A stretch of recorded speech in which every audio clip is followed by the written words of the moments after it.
Welcome to today's webcast series presentation, Elevate Your Business, Understanding the Why and How of Unmanned Systems in Engineering and Construction Firms. My name is Jaden Anderson with Civil Post-Structural Engineer Media. Thank you for joining this webcast, which is sponsored by the Association of Unmanned Vehicle Systems International Conference, Exponential, Skyward, and the Engineering Drone Video of the Year Award. Before we begin today's presentation, first some general information about the webcast and the GoToWebinar platform. The views of the speakers and organizations participating in this webcast are their own and do not necessarily reflect those of Civil Structural Engineer Media or its publisher, Zweig Group. If you have any technical difficulties while viewing this webcast, please submit questions or brief explanation of your problem using the question tab on the GoToWebinar control panel, and a representative will assist you. During the webcast, you can also submit questions to our speakers using the same question tab. Submit your questions at any time and we will try to answer as many as we can later in the webcast. Zweig Group encourages group learning for our events. If you are viewing the live webcast with a group on one registered person's computer, that person must complete and submit the multiple viewer registration form for the group in order for everyone to earn credit. Download the multiple viewer registration form in the Handouts tab on the control panel. Submission instructions are on the form. Viewers of archive webcasts must pass a quiz in order to download a certificate of completion. We are honored to have these sponsors for today's webinar. This webinar is brought to you by the Association of Unmanned Vehicle Systems International and their upcoming conference, Exponential, in Boston, Massachusetts on May 4th through 7th. We are also sponsored by Skyward, a Verizon company. Skyward software and services help companies maximize the return on their investment in drones today and prepare for the near future of networked fleet deployments through a combination of industry-leading training and guidance, digital airspace access, business insights, regulatory advocacy, and 4G LTE and 5G connectivity. Here's how one of their customers, Southern Company, is changing the way they do business with drones. I have a video coming up, and the video will come across a little bit choppy just because of the video streaming, but the audio will work perfectly fine. In the early 1900s was the first time an airplane flew. Within 60 years, we were on the moon. That level of innovation, and it exists today in the UAS world. Unmanned aviation for a utility company has a lot of infrastructure like ours is very, very important. Southern Company today, we have about 83 aircraft and about 60 pilots trained. That unmanned system in there that takes the human out of it really enhances safety and efficiency. You can't place a price on a life. If we can keep one person alive with UAS, it makes it all worth it.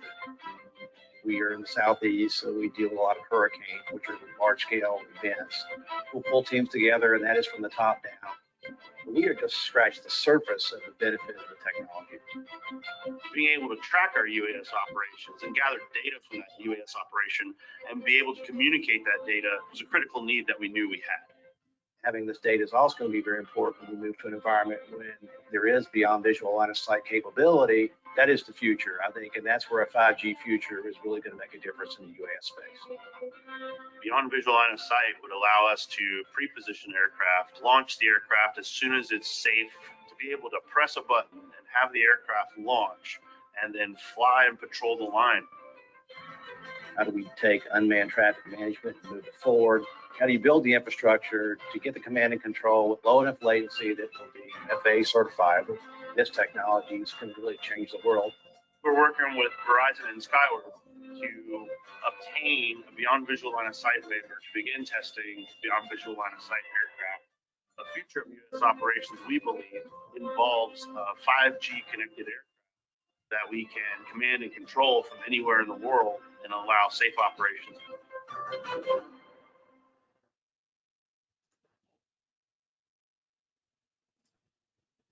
Thank you again to Skyward for being a sponsor to this very important webinar.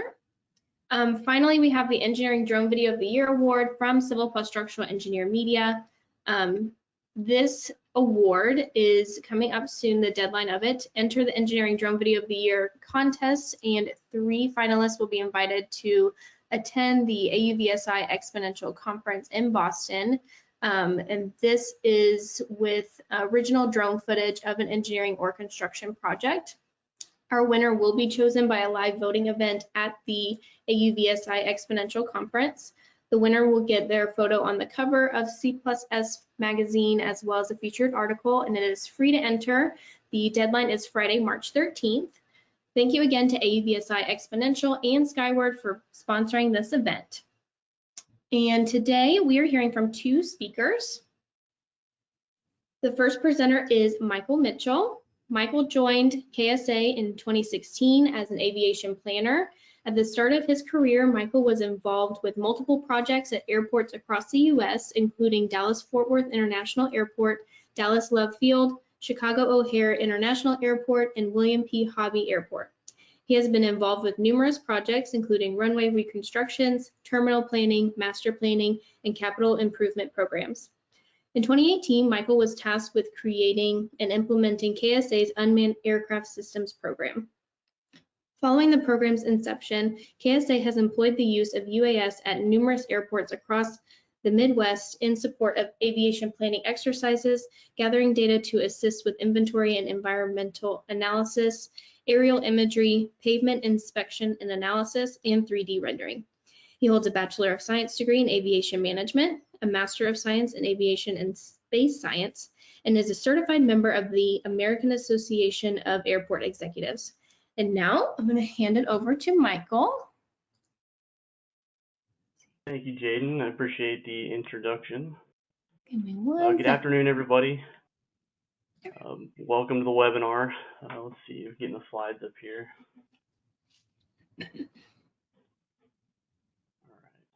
Perfect.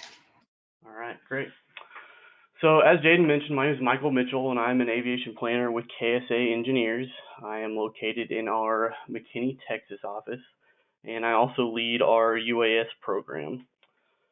So we first started researching the implementation of UAS into our business line in late 2017 and 2018, and we officially started our drone program in January of 2019. So my presentation today is going to kind of walk you through what our thought process was when we were researching how we wanted to get started and where to start and where we went from there. So these are just some key things that we looked at during the planning process. The first thing we did was we wanted to look at what the rest of the industry was doing. How was UAS being applied? And then how can we apply it, across our projects? So one of the biggest things we looked at was a cost-benefit analysis. Obviously, we want this to be, cost-effective for both the firm and our client.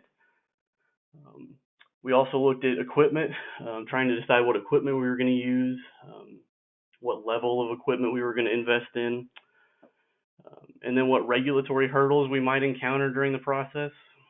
A majority of our projects take place on airports, so that kind of added another layer of complexity to our UAS program.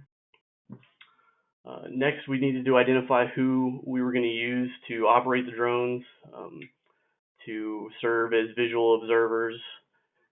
And then lastly, we wanted to make sure that we created a set of operating standards by which we would hold all of our operators to, so that we had consistency throughout our program. So industry applications, during our research process, we really, looked to see what others were doing and how we could gauge, the direction that we wanted to take our program based on that. These seem to be the typical use case that we were seeing, especially dealing with airports, was airport pavement evaluation. These are done with drones using thousands of ortho images stitched together. Oftentimes they're using ground control points to get that accuracy even tighter. Another thing we were seeing was structure inspections, air traffic control towers. That's a big thing. in the aviation industry, and then also creating 3D structure models, of these towers as well. So some of the applications that we identified and have since implemented are listed here, and we'll go through these one by one.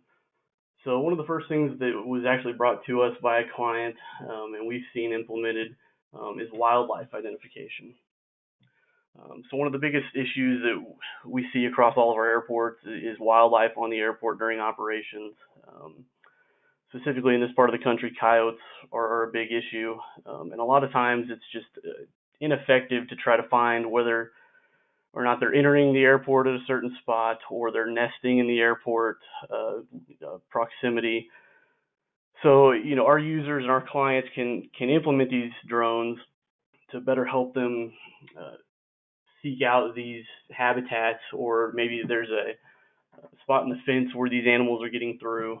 It just provides a more cost-effective and time-efficient manner to identify those problems. And that kind of rolls right into the next one, which is perimeter fence inspections. This particular airport has a lot of swamp around their property line, and it makes the fences hard to inspect. Obviously, you can't walk, on foot or take a vehicle through that area. And this actually occurred after a storm, and the tree had knocked down a portion of the fence, and the only way they could get good imagery of it was to use the drone. One of the biggest things that we've seen in our projects personally is just monitoring the progress of our construction projects. And we'll talk about our software a little bit later, but really providing the client with updated photos of the progress of the project. This allows us to identify any issues that may be ongoing, and maybe allow us to catch some things early in the process. Safety, we're always trying to push safety. If we can, take a project or a task that we do every day and make it safer, that's a big step for the UAS industry. And one of the ways that we've implemented that is water tower inspections. So this is a photo that we took with our platform of a water tower that we constructed. And just doing, condition inspections of those towers periodically. Obviously, it's a whole lot safer to have a drone up there than have somebody climb in the tower. Obstacles in airspace. So one of the things we can do with our platform is get that platform up in the air and look at the obstructions that are surrounding an airport. Maybe the airport is looking for a new tower siting location. Maybe they're seeking out new instrument approach procedures. This tool can allow us to effectively go up and see what our potential obstructions might be. And then finally, pavement assessment. So this is one that we've used multiple times since we've implemented our UAS program. This picture is just one of thousands that were taken at the airport that we were doing this particular pavement inspection at. Like I mentioned, these photos were stitched together, brought back into the office for the engineers to review, and then we went back out to the airport, and did a visual confirmation of any issues that we found during the inspection. So I mentioned earlier cost-benefit analysis. There were 4 primary metrics that we looked at during our research. The first being the initial cost. So what is it going to cost us to buy the equipment, the initial software, any training that's associated with that. Second is our operating cost, maintenance of the equipment, wear and tear, continued training, and annual software subscriptions. Next, we want to look at benefits to the firm. Was this going to allow us to be more efficient, more cost-effective, and provide safer alternatives to complete tasks? And additionally, could we pass those benefits along to our clients? One of the biggest use cases that we've seen since implementation, for a lot of our airports, a big part of the master planning process is capturing updated aerial imagery, which can be very costly if done with a fixed wing aircraft. It can also take a substantial amount of time, whereas, we can go out there with a drone and take the same quality footage, if not better, in a fraction of the time at a fraction of the cost. So that's one of the things that we've really been able to implement. Another thing that we've seen is with pavement inspections. For a large airport, with a 10,000-foot runway, shutting that runway down for up to a week to do walking inspections, might not be viable for that airport, especially if it's their only runway. If we can shut that runway down for a couple of hours to allow us to grab, this ortho imagery, and then we can take it back in the office and do the analysis, and then come back out and visually confirm what the photos identified. Obviously, we're saving the client money, we're keeping the runway open, and just an overall less of an impact to their daily operations. So equipment. When we started looking at equipment, we looked at a few different brands. Ultimately, we settled on DJI just due to the support and the connectivity to software that we had already been using. So we broke this down into three primary categories: consumer being drones like the Mavic, professional with the Inspire 2, and enterprise level with the M600. So from there, we quickly ruled out the Mavic. One of the biggest limitations with this drone was we couldn't swap out the payload. It was very limited. Kind of what you buy is what you get. And we wanted to be able to grow, as our program grew and our services grew, and our clients expected more. We wanted to be able to provide those services without incurring that additional cost. Next, we ruled out the M600. For us starting out, we felt like this was a little bit overkill. We weren't initially going to implement LiDAR units, so that's one of the reasons we ruled out the M600. So we ultimately decided on the Inspire.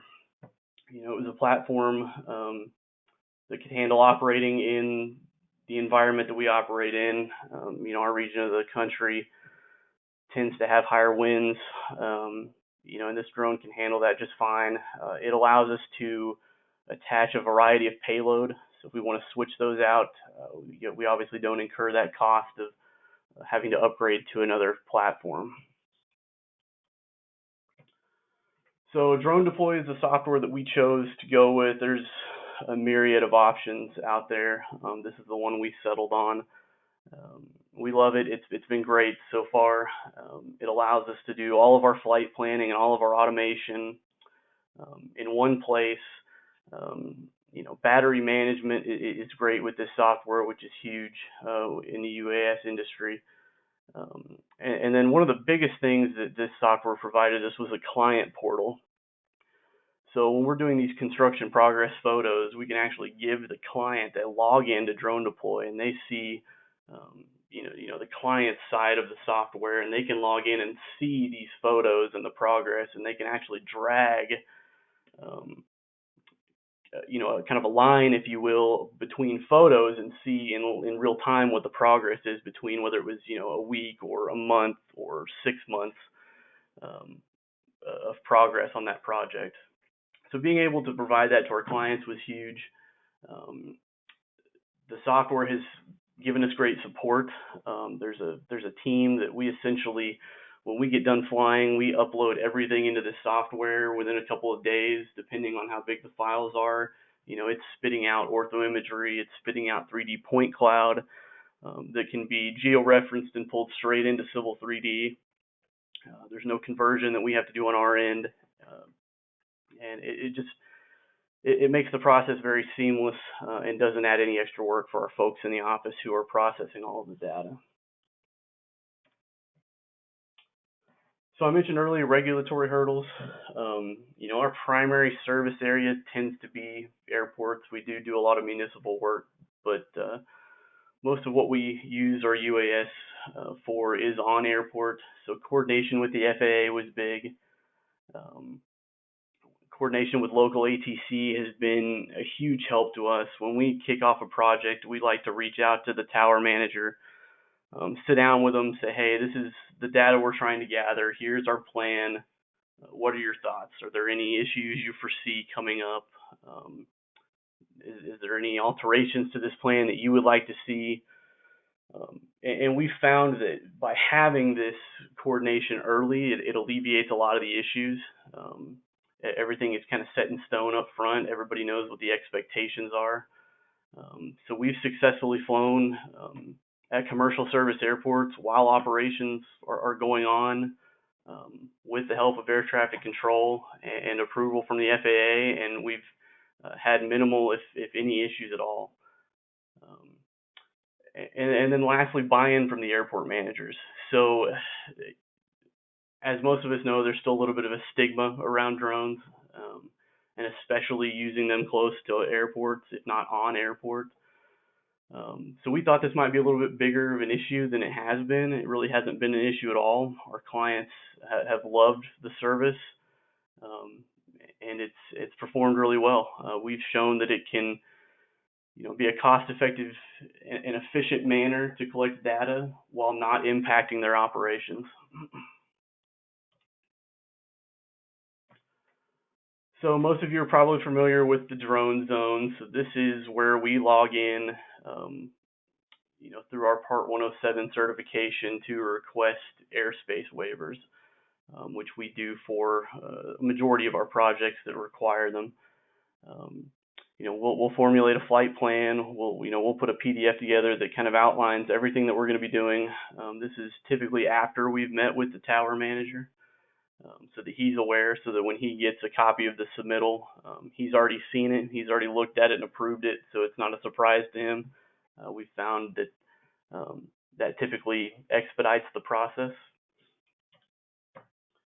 And this is just a view of kind of a dashboard, an example of the dashboard. So of all the Part 107 waivers, whether they're expired or approved through the FAA. So this is where we manage those.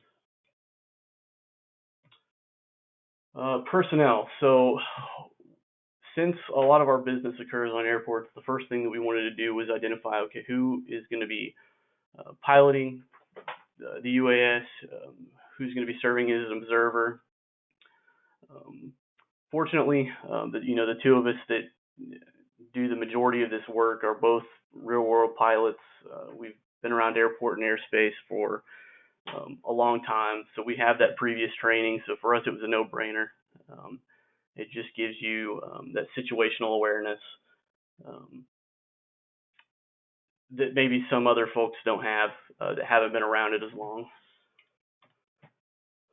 So myself and also our manager of airport planning, Michael Maloney, we are the two that work with our UAS program now, both licensed single engine pilots with the FAA, and I also serve as our Part 107 certified pilot. And then probably the biggest thing that we wanted to tackle was making sure that we operated to a certain set of standards, no matter where we were operating, no matter what project we were operating on, and really no matter what person was performing the operation. So we set out early in the process to put together a standard operating procedure that everybody that operates under our program would follow. We came up with checklists for all the normal procedures, emergency procedures, and we provide these to our clients, to air traffic control. We attach a set of this to every airspace waiver that we submit, just letting them know that, hey, we've got these contingencies in place. This is how we're going to operate. This is what you can expect. We keep aircraft logs of all of our flights, each individual battery usage. That way, if we were to ever have an issue, we could track it down to a certain battery. Maintenance logs. We track any maintenance that occurs, including prop changes, battery changes, battery failures, so on and so forth. But we wanted to make sure that by doing this, we had a very standardized method in which we operate. This is a short video that kind of highlights a lot of our projects that we've completed within the past couple of years using our UAS program. So there is no audio. I'll narrate through it a little bit so you can kind of understand what's going on. So this is a project that we did in Texas. This hangar, we actually constructed this hangar into the apron improvements for the Texas Department of Public Safety. They were gracious enough to let us film and got their aircraft out of the hangar for us.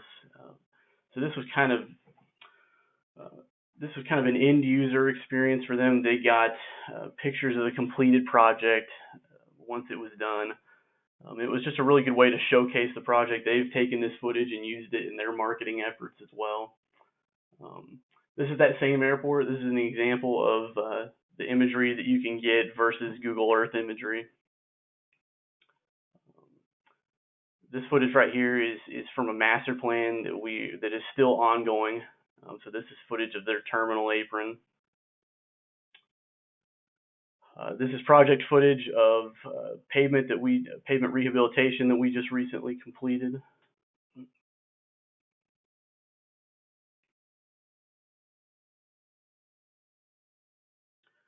And then this airport, we completed a lot of taxiway improvements, put in a new taxiway to their east side of their general aviation facilities. And this was kind of a mid-project progress update. This footage here was of a new runway construction that was just recently completed. Again, this is in the beginning stage of the construction, just capturing that data for the client.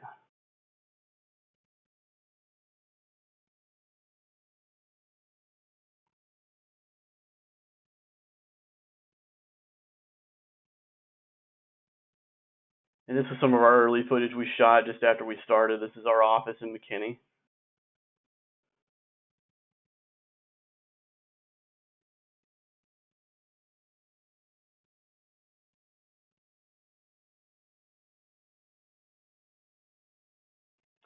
So this is some of the ortho imagery that we've captured, the point cloud that we've been able to pull into Civil 3D, elevations, the 3D modeling with the 3D point cloud.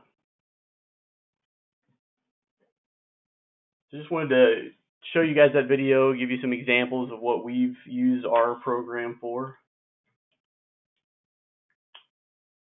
And I guess we'll roll into questions, Jaden. We are actually going to save questions for the end, but I love the enthusiasm. Hang tight. I'm going to take the screen back really quick.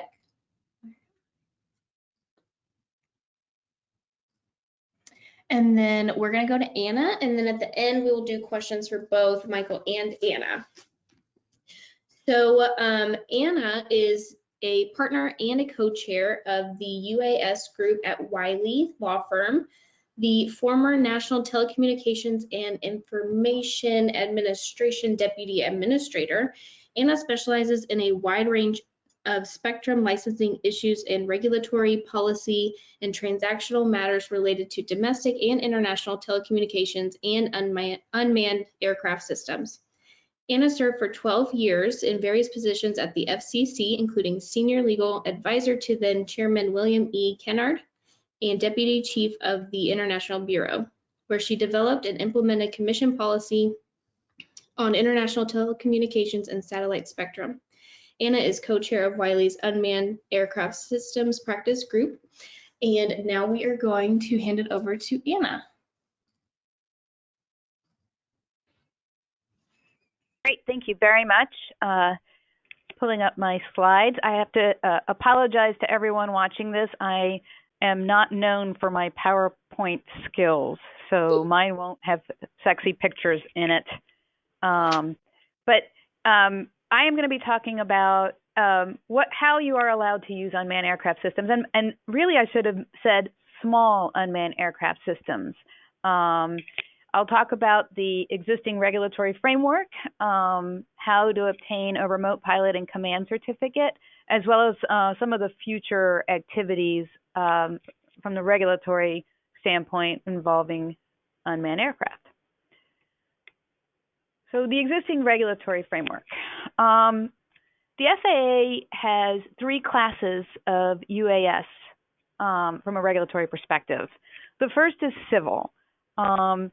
Civil uses are primarily by commercial entities, and they are allowed to operate under a rule section called the Part 107 rules by waiver or exemption, or otherwise using existing aircraft regulations. The second is called the hobbyist. These are users that can operate for fun, for hobby purposes. They are not commercial, and it's very important to say that, because if you operate your drone and you film something and then you get paid for that film, you've suddenly gone from being a hobbyist to a civil operator and subject to the civil rules. And then finally, public.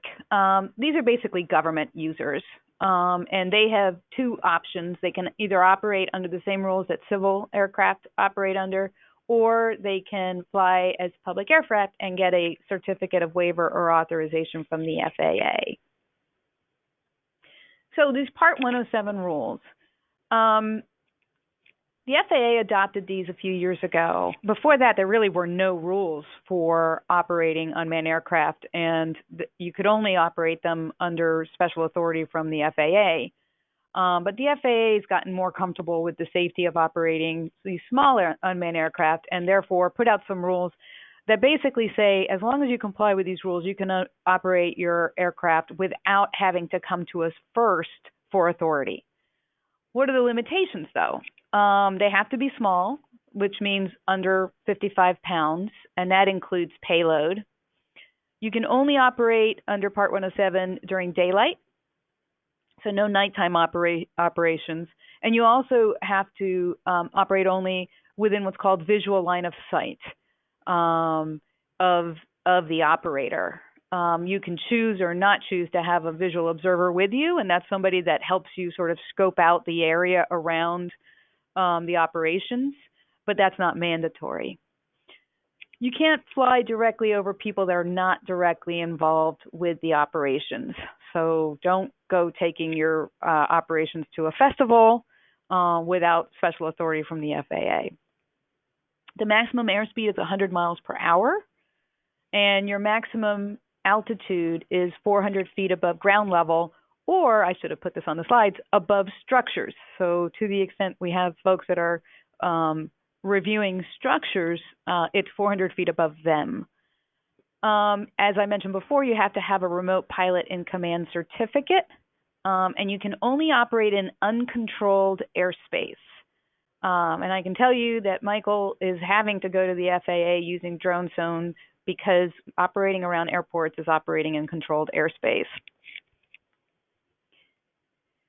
Now, those are some limited circumstances for operating. So the FAA said, look, you can still operate beyond these parameters, but you either have to get a waiver from us or some other type of special authority. And you can apply to the FAA using the drone zone that Michael showed in his slides. And the FAA tries to turn them around fairly quickly. They try to respond within 90 days. And as long as they are waivable portions of the rules, then they usually do act within that time. To apply for a waiver, you go to the FAA's website. They have these things called performance-based standards that guide you very with a lot of detail on how to obtain a waiver. And they provide these waiver safety explanation guidelines as a means to fashion your waiver. This slide just shows you the different parts of Part 107 that are waivable, because not all provisions are waivable. So you can seek to obtain a waiver to operate over a moving vehicle or an aircraft. That is one of the limitations. You are not supposed to do that. You can seek to obtain a waiver to fly beyond daylight. You can seek to get a waiver to fly beyond visual line of sight. and operate multiple small UAS, yielding the right of way, operate over people, and other such limitations. The FAA has received thousands of waivers. I will tell you the nighttime waivers are the most commonly granted. The hardest ones to get are the operations over people or beyond visual line of sight. They've been a few for operating over moving vehicles, but the nighttime waivers are the ones that are probably the easiest to get. And so much so, in fact, that the FAA has now proposed new rules to simply permit nighttime operations as long as the operator receives special training and lights the aircraft. Airspace authorizations. So if you want to fly in controlled airspace, you've got to get permission from the FAA. As Michael mentioned, he applies for his waivers via the drone zone. And you also have to be able to coordinate with air traffic control. You can either do that directly with air traffic control, although that's discouraged where the low altitude authorization and notification capability exists. That is an app that permits you to put in your flight plans and get authority very quickly. It's almost instantaneously to operate in controlled airspace. You can also do it via the drone zone. So if you want to fly beyond visual line of sight, as I mentioned, this is one of the most challenging waivers to obtain. Because the FAA just is not entirely convinced yet with the safety case to be able to grant many of them. But if you want to get it, the pilot must be able to show that he or she can continuously determine the position of the aircraft, can detect and avoid other aircraft, and can quickly become aware of any issues with how the aircraft is functioning. And you have to provide a significant amount of documentation to the FAA, including any spectrum or equipment certifications or authorizations that the FCC might have granted. Now, if you want to operate post-disaster, there's a different process for getting authority. Usually, you'll see that the FAA will put up restrictions, temporary restrictions to fly in the area. And so, but the FAA has a very efficient process to get a special government interest waiver for post-disaster functionings. And there's an online portal that you go to get that. And as I said, the FAA is actually very quick about responding to those requests. In order to get it, though, you must either have a Part 107 remote pilot certificate or have an existing certificate of waiver or authorization to operate the aircraft. So Part 107 is a method for operating that it just tells you can operate as long as you meet certain limitations. If you want to operate beyond what Part 107 allows and beyond what a waiver allows, then the FAA has a process called an exemption authorization process. So if you want to operate a drone that weighs more than 55 pounds, is a big one, or in some way that is not eligible for a waiver, then you must apply through the exemption process. It tends to be more case by case. It was how the FAA originally was allowing operations before adopting Part 107 and the waiver process. But you can do that with sufficient documentation to make your safety case. A lot of folks are interested in autonomous operations, and Part 107 does allow autonomous unmanned aircraft flight, but there are some operating restrictions that limit the utility of autonomous operations.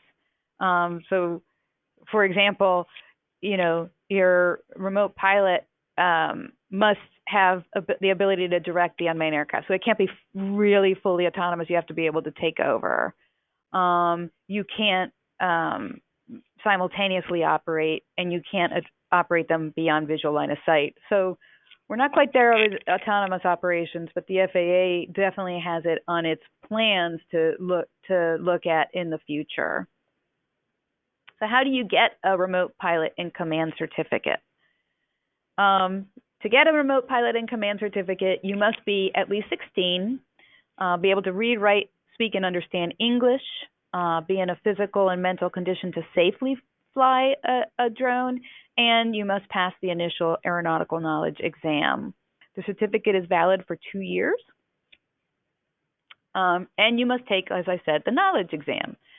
There's two options, though, for that. If you have a pilot certificate, you can either take an online course, or everyone else can take the knowledge test at an FAA-approved knowledge testing center. I have here the topics for the knowledge test. I'm not going to go through all of them in the interest of time, but what the knowledge test is supposed to be able to ensure is that you understand really what it's like to operate in airspace, to understand weather conditions and how to measure the weather conditions. What are radio communication procedures? It's all about making sure that you're flying in the national airspace in a safe manner and understand how to operate with other aircraft as well. As I mentioned, the FAA is considering more ways to expand the ability to operate beyond the Part 107 procedures. So they put out a notice of proposed rulemaking to adopt rules to permit operations over people. What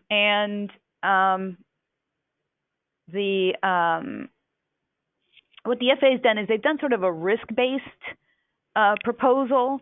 So they have different categories of operations, and for each of those categories, they'll have different, sort of more stringent rules and requirements.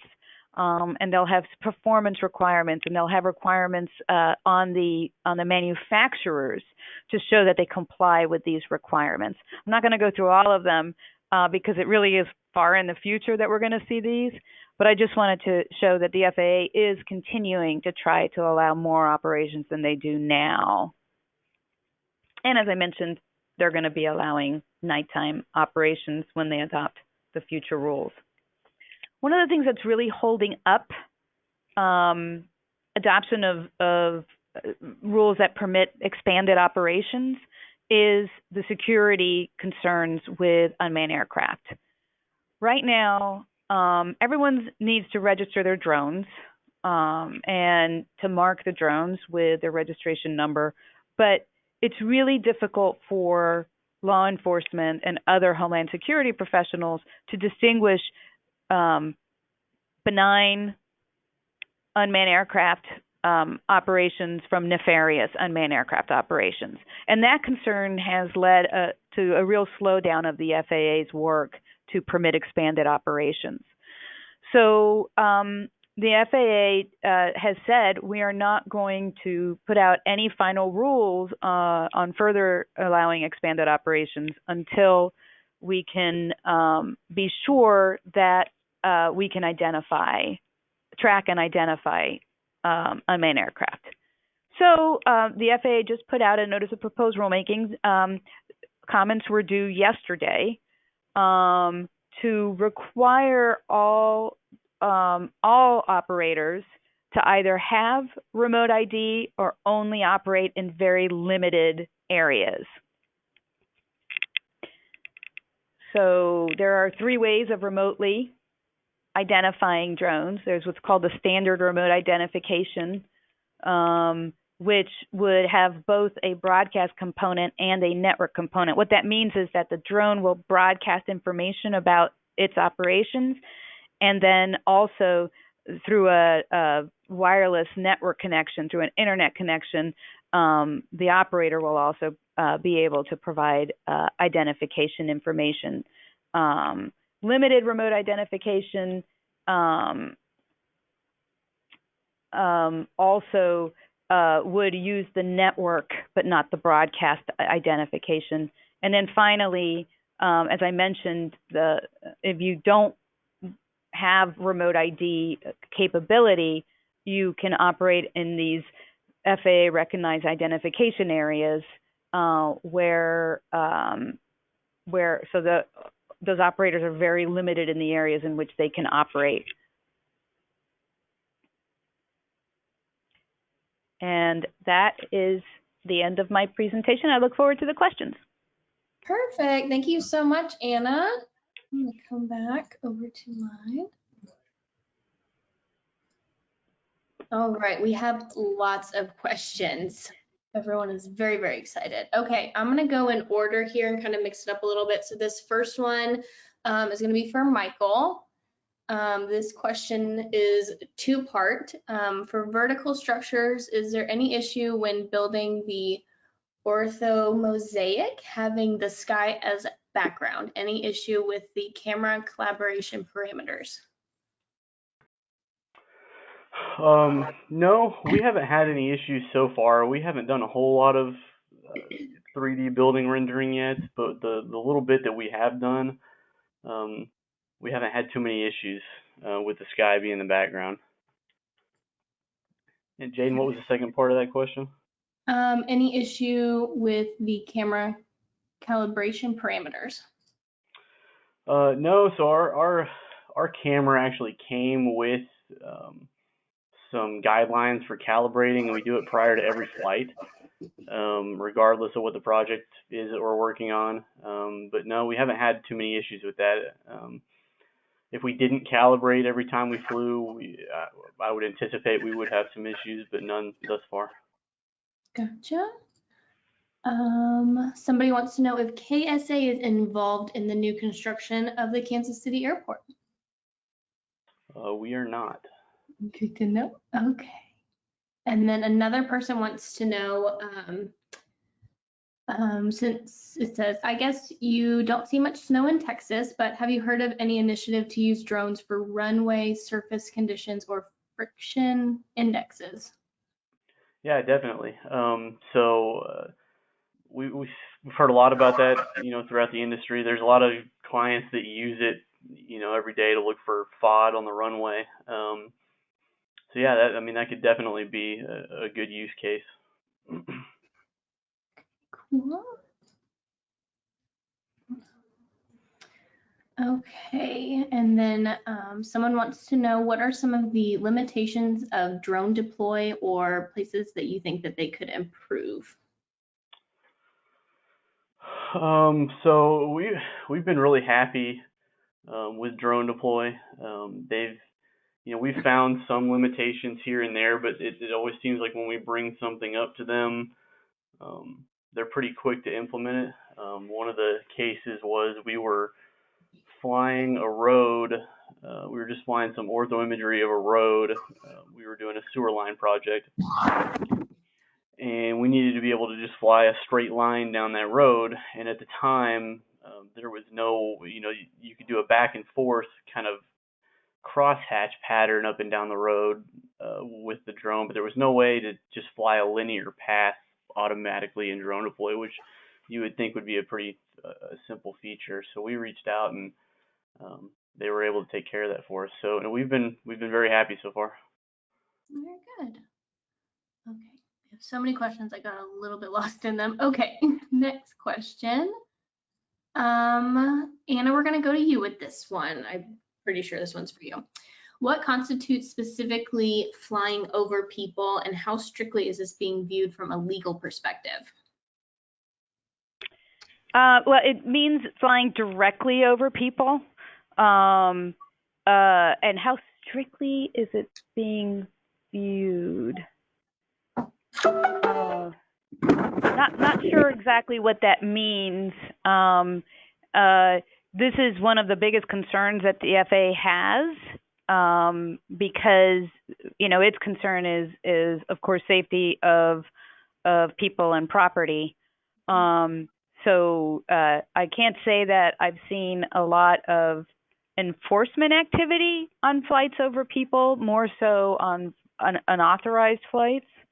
But it's definitely flying over any person It does not include flying over structures. So like if those people are under a structure, then it's not considered flying over people. Gotcha. And you did mention that was one of the parts that does not get the waivers very, very frequently, correct? That is correct. You really do have to make a safety case if you're going to do it. Someone would like to know, how can one renew their pilot certificate if it has been expired for almost 2 years? Any insight on that?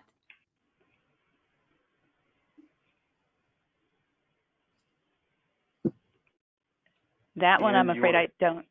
Yeah, I'm not familiar enough with just aircraft pilot certificates. Sure, that's okay. I'm assuming they're meaning remote pilot certificate or actual pilot certificate.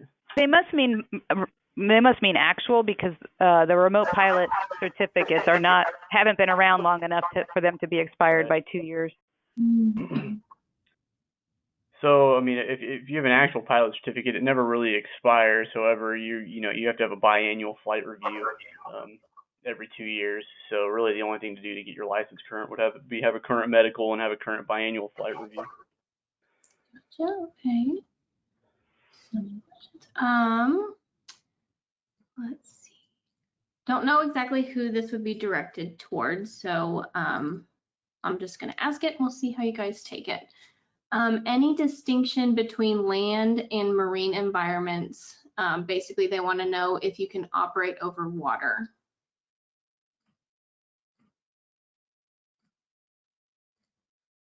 Yeah, I think that one's for me. And it used to be you could not. I'm trying to remember if you can now, and I'm not sure that I can, to be honest with you. I know you weren't supposed to operate them from moving vehicles, which includes boats, so it looks like there is no distinction. Gotcha. Okay. Okay, and then.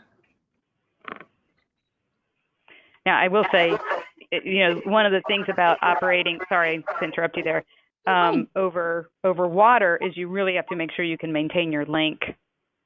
So it depends on how big the body of water is. Right. Yeah, that makes sense. This next question I think is for Michael. Is survey data detailed enough to design projects, and are surveyors willing to sign off on that data? Yeah, so the data that we're collecting right now is not. Now, if we were using a LiDAR unit, that would be a different story. But yeah, right now the data that we're collecting from our Inspire 2 is not survey grade data.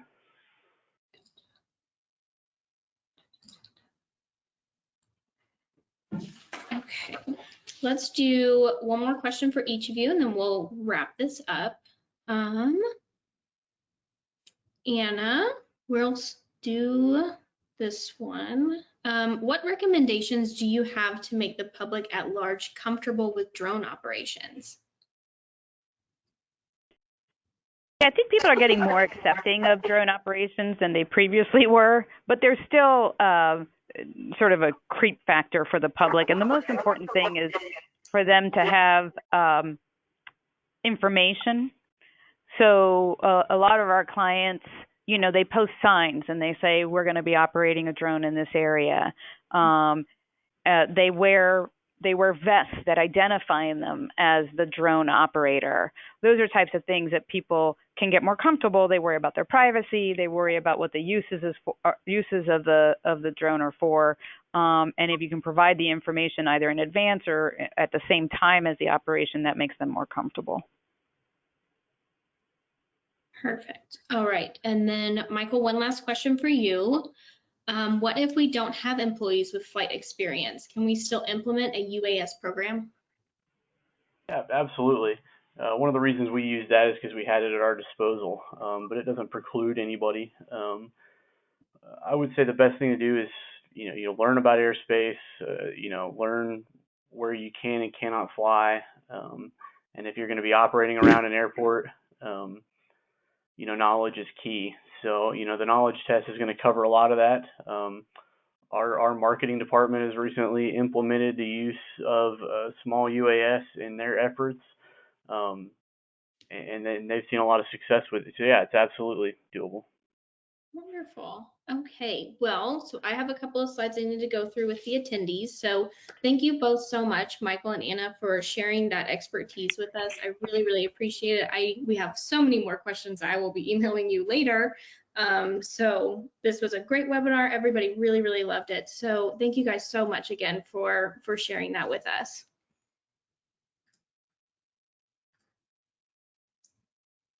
Okay, so as we finish, please make sure to download your certificate of completion now from the handouts tab in the control panel. If you missed our note at the beginning and you are watching the live webcast with a group on one person's computer, please download the multiple viewer registration form, which is also under the handouts tab. We need this information in case you are audited and we are contacted to verify this continuing education activity. There will be screenshots of your control panel at the end of this on the next couple of slides to help you navigate these handouts.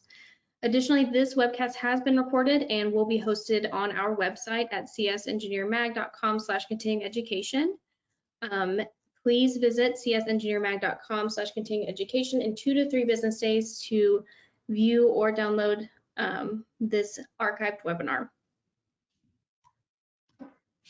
Thank you again to Michael and Anna for sharing your expertise with us, and thank you to AUVSI Exponential, Skyward, and EDVY for this presentation, and thank you to everyone who joined us, and this ends today's webcast.